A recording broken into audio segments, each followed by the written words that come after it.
এটা ছিল দুই দাদা বোনের বিয়ে, সেই 4 নম্বর ভিডিও। তো আমরা টানা 5 দিন ভোজ খেয়েছি। আর এটা ছিল বোনের বিয়ের রিসেপশনের ভিডিও। তো আমরা বলতে বলতে পৌঁছেও গেছি, আর কনে যাত্রী হিসেবে তো গেছিলাম আমরা সবাই।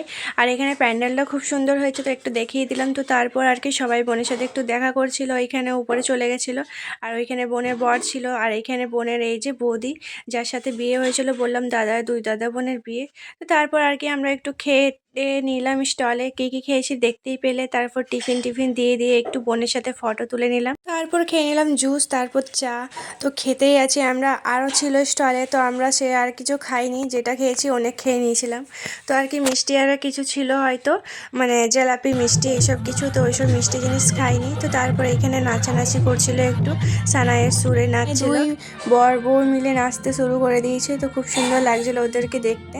তো তারপর আমরা কিছু দেরি না করে আর কি আমরা চলে গেলাম আর কি খাবারের দিকে। তো খাবার কি কি খেয়েছিলাম দেখে নাও। এখানে ছিল স্যালাড, কাসুন্দি, তার সঙ্গে ছিল ফিশ কাটলেট, তারপর চলেছিল কাশ্মীরি পরাঠা, কিমা চানা, তার সঙ্গে ছিল প্লেন রাইস আর ফ্রাইড রাইস ছিল। তো প্লেন রাইসটা আগে এসেছিলো, তো আমি নিইনি। তারপর এখানে দিয়ে দিয়েছিল ভেটকি পাতুরি, তো রাইসটা পরে এসেছিলো। তো তারপর আর কি ভেটকি পাতুরির সাথে একটু খেয়ে নিলাম। তো তারপর চলেছিল মটন। তো তারপর দিয়ে দিল চাটনি, পাঁপড় আর মালাই ভাপা সন্দেশ। তো খুব সুন্দর লাগছিলো। তো খিদে ছিল না, স্টলেই খেয়ে নিয়েছিলাম অনেক কিছু, তো একটু একটু করে খাচ্ছিলাম।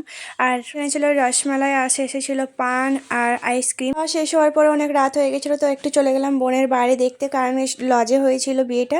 তো আর কি দেখে নিয়ে আমরা বাড়ির দিকে রওনা দিলাম। আর তোমাদের যদি ভিডিও ভালো লেগে থাকে লাইক কমেন্ট করে দিও। টাটা।